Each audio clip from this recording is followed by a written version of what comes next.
है कि मैं किसी के बारे में कंप्लेन करूंगा तो मेरा हाल तो और खराब होगा, डूबे जैसे मुझे मार दिया जाएगा, विजिल ब्लोअर का कोई रूल एक्ट नहीं है, तो मैं डरता हूं कंप्लेन करने के लिए। दूसरी जो है मैं कहता हूं उसके बारे में एपैथी, कि मुझे कुछ लेना देना नहीं, मेरा काम हो जाए किसी तरह से, मैं कुछ नहीं करूंगा, I won't lift my little finger to change the system, वो मैं एपैथी है।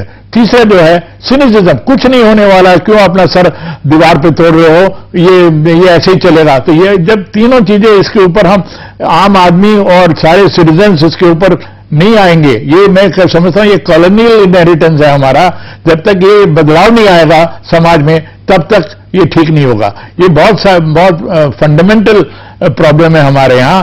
तो ये इसके कई पहलू हैं, इलेक्शन रिफॉर्म्स होने चाहिए और सही आदमी आने चाहिए इलेक्टोरल पॉलिटिक्स में। ये एक चीज नहीं है जिससे कि भाई ओवरनाइट ठीक हो जाएगा।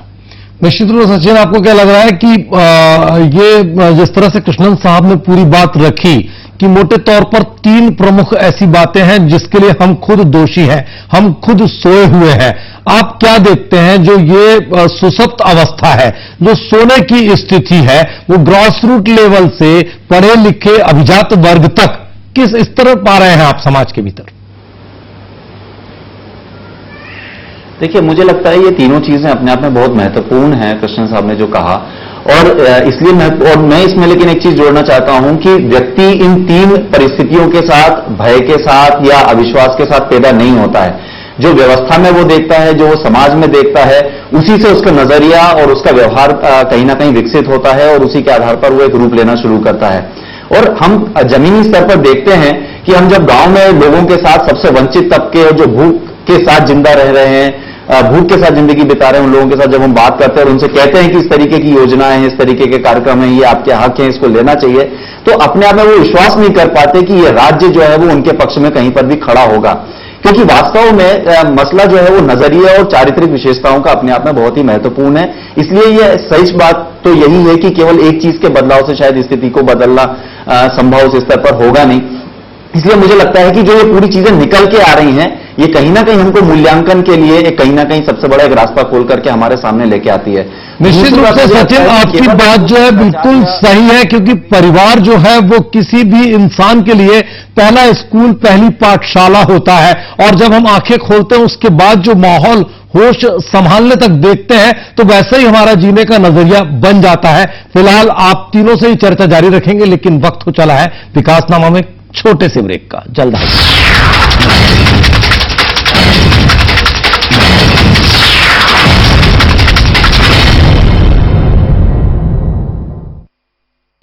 व्यक्ति किसी भी धर्म या समुदाय का हो, जीवन में एक बार किसी न किसी तीर्थ स्थल पर जरूर जाना चाहता है।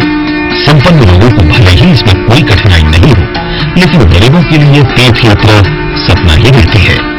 मध्य प्रदेश में गरीबों का कम से कम एक तीर्थ स्थल पर जाने का ये सपना सरकार के खर्च पर मुख्यमंत्री श्री शिवराज सिंह चौहान ने साकार करने का निश्चय किया है। इसके लिए उन्होंने मुख्यमंत्री तीर्थ दर्शन योजना भी बनाई है। बुढ़ापे में एक इच्छा और होती है, और वो इच्छा होती है कि चलिए अंत में तीर्थ यात्रा कर ली जाए। आज हम ये फैसला कर रहे हैं कि ऐसे हमारे वरिष्ठ नागरिकों को मुख्यमंत्री तीर्थ दर्शन योजना, ये योजना हम बना रहे हैं। मैं आपको इतना विश्वास दिलाना चाहता हूं कि हम श्रवण कुमार की भूमिका अदा करने की पूरी कोशिश करेंगे। 3 सितंबर को भोपाल से भोपाल और नर्मदापुरम संभाग के लगभग 1000 तीर्थ यात्रियों को लेकर पहली ट्रेन रामेश्वरम तीर्थ के लिए रवाना होगी।